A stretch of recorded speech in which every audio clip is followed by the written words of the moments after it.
Hello friends, আসসালামু আলাইকুম। কেমন আছেন সবাই? আশা করি সবাই ভালো আছেন। আমিও আলহামদুলিল্লাহ আপনাদের দোয়ায় অনেক অনেক বেশি ভালো আছি। আর আজকে আমি যাব হচ্ছে আমার বউকে নিয়ে ইফতার করার জন্য। তো আমি আবার সবসময় বাইক মোছার আগে বাইকটা স্টার্ট দিয়ে নেই, কারণ হচ্ছে আমরা যারা বাইকার নর্মালি সকালবেলা আমরা এই জিনিসটা জানি যে বাইকটা স্টার্ট দেওয়ার সাথে সাথে গিয়ার শিফট করার নিয়মটা কম প্রচলিত, অথবা গিয়ার শিফট না করাই ভালো। কারণ সারা রাত যেহেতু ইঞ্জিনটা বসা ছিল, মোবিলটা একদমই এক জায়গায় স্টেবল ছিল, সেই জায়গা থেকে ইঞ্জিনটাকে একটু রান করে তারপরে বাইকটাকে টান দেওয়া উচিত, তার আগে নয়। তো আল্লাহর নাম নিয়ে বের হয়ে পড়লাম আমার বউকে নিয়ে, যেহেতু ইফতার করতে যাব। আর সময় বেশি বাকি ছিল না, যদিও মোটামুটি 4:58 বাজে। আপনারা আমার বাইকের মিটারেই দেখতে পাচ্ছেন। তো হাতিরঝিল যাওয়ার পরে দেখি এই জায়গাটার একটু জাম লেগে আছে অনেক। আর এই জায়গাটা জ্যাম লাগার একমাত্র কারণ হচ্ছে, দেখেন বাইকগুলো সব উল্টা আসতেছে। কেন ভাই? সবাই তো ইফতার করতে যাবে, সবাইরই তো নামাজ আছে, সবাই তো রোজা আছে, তাহলে আপনি কেন বেশি অগ্রাধিকার নিয়ে রং রোডে আইসা যারা মানে সঠিক জায়গায় আছে তাদেরকে বিব্রত করেন? আর এই জায়গায় দেখেন সিএনজি উল্টা আইসাই হাতিরঝিলের এই মোড়ের ঘটনাই কিন্তু সিএনজি উল্টা এসে বাসওয়ালাকে লাগাই দিছে, আবার বলে এই লাগাইছস কেন? মানে এরকম একটা তাদের ব্যাপার বর্তমানে। এই যে দেখছেন, মানে গাড়িটার তো বাসের তো রং উঠলোই, তারপরে আবার ড্রাইভার গালি খাইতেছে। মানে সব মিলিয়ে ওই গ্রামের একটা কথা আছে, বাহিওয়ালায় নগদওয়ালার দমকায়।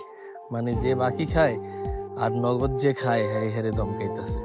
যাই হোক, তো বলতে বলতে যেহেতু বাইকে আমি কয়েকদিন পরে বাড়িতে যাব, এই জন্য তেল নেওয়ার জন্য আসছি, যে পরে আবার পাবো না। এরপর ইফতারের পর দিনে আমি বাড়িতে আসার কথা। তো সেদিক থেকে আসার পরে দেখি বাইকের অনেক বড় লম্বা সিরিয়াল। এর মধ্যে যে সামনের এই বাইকার ভাই আইসা বলতেছে যে আজকে এখানে তেল দিবে না, মানে তেল নাকি নাই তাদের কাছে, কিন্তু সবাই দাঁড়ায় আছে।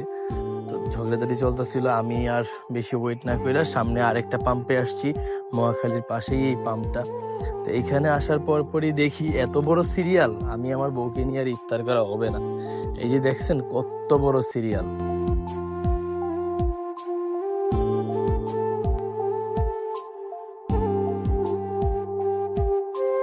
তো এই সিরিয়ালটা আসলে দেখে মোটামুটি ভয় লেগে গেছে, যে যদি আমি দাঁড়াইতাম তাহলে তো শেষ।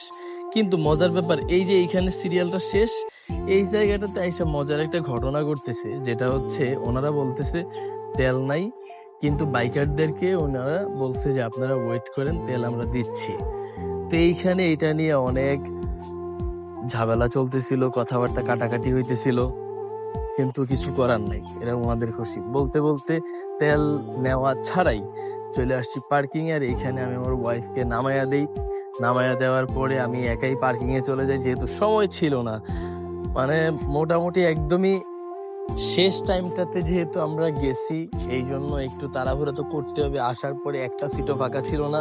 আমার বউ আবার একটু চালাকি করে দোতলায় যে মানে একটা টেবিলটা বুক দিচ্ছে। পরে অবশ্য চেয়ার ম্যানেজ হয়ে গেছে, 2টা চেয়ার ম্যানেজ হয়ে গেছে। এ হচ্ছে দোতলায় পরিবেশ, মানে কোনো অবস্থাই ছিল না। পরে খাবার যে অর্ডার করছি আমরা, খাবার অর্ডার করতে যেও বিব্রত করে একটা পরিস্থিতিতে পড়ে গেছি। কারণ হচ্ছে ওখানে যেহেতু শেষ টাইম ছিল, অনেকেই আসলে খাবার মানে রাজি হইতেছে না যে আসলে পারবে কিনা। তো যেখানে অর্ডার করতেছি আমরা, তারাই বলতেছে যে ইফতারের পর বা ইফতারের 2-1 মিনিট পর, এইভাবে। আর এইখানে মূলত হচ্ছে গিয়ে আপনি যদি আধা ঘন্টা আগে না আসতে পারেন, তাইলে আর কি আর আপনি ওই খাবারটা টাইম মতো পাবেন না। দেখা যায় ইফতারের পরেই খাইতে হবে আপনাকে। আর এইখানে ওয়েট করতেছিলাম 6টা 7 অলরেডি বাইজা গেছে। দালাস এক্সপ্রেসে আমার বউয়ের প্লেটার অর্ডার করা ছিল, এই প্লেটারটা পাইতেই সময় লাগতেছিল।